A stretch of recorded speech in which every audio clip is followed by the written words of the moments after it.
Do you love your country? Do you think that America is the best freaking country in the whole world? Do you wave your flag, wave it high and wide? And aren't those dirty foreigners everything that's wrong in this world? Oh, good.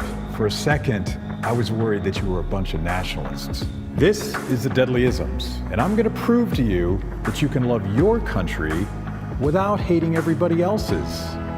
Let's talk about nationalism.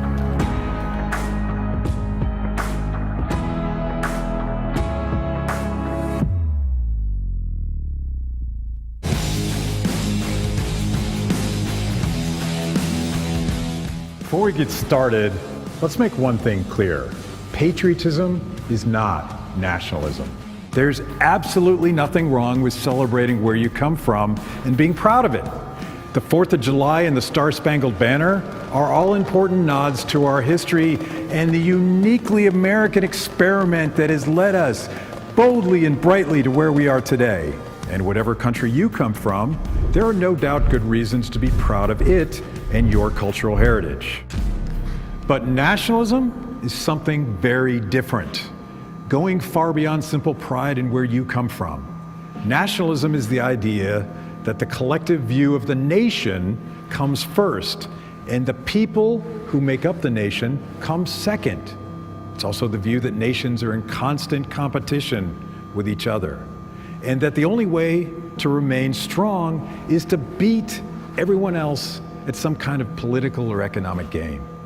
These ideas betray a misunderstanding of how basic economics works.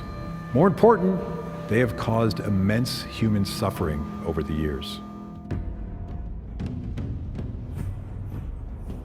Most people think that the political left only cares about the collective, while those on the right care about individuals.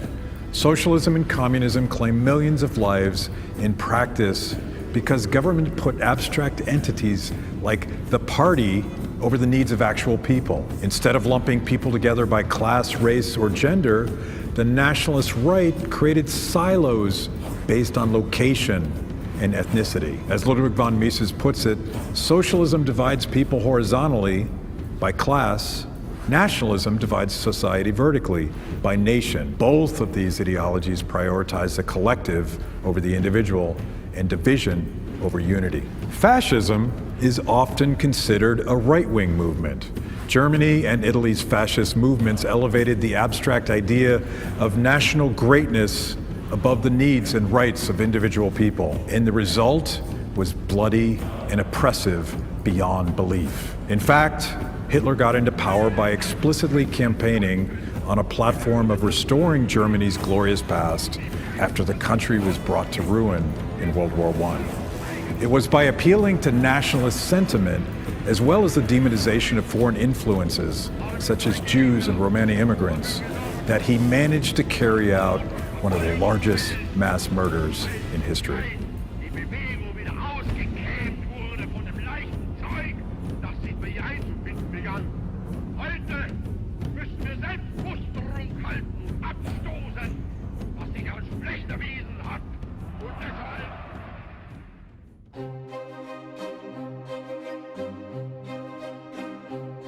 The problem with ideologies like nationalism is that they create a false god. By elevating the nation above the needs of the people who live and work there, nationalists are able to impose horrible policies. In Turkey, nationalist President Recep Erdogan routinely imprisons journalists for working against the state. Most of those you say are in prison aren't journalists. Most of them are terrorists. Likewise, Rodrigo Duterte, president of the Philippines, has used nationalist rhetoric to justify imprisoning the opposition. I will kill you if you destroy my country. By raising the specter of drug use to an existential national threat, Duterte has given police free rein to trample on the rights of suspected drug users. I voluntarily surrender to the police and government authorities that I am an illegal drug The war on drugs is so extreme that the government looks the other way on police murdering suspects. Cherished American values like due process and the presumption of innocence have been sacrificed to the greater good.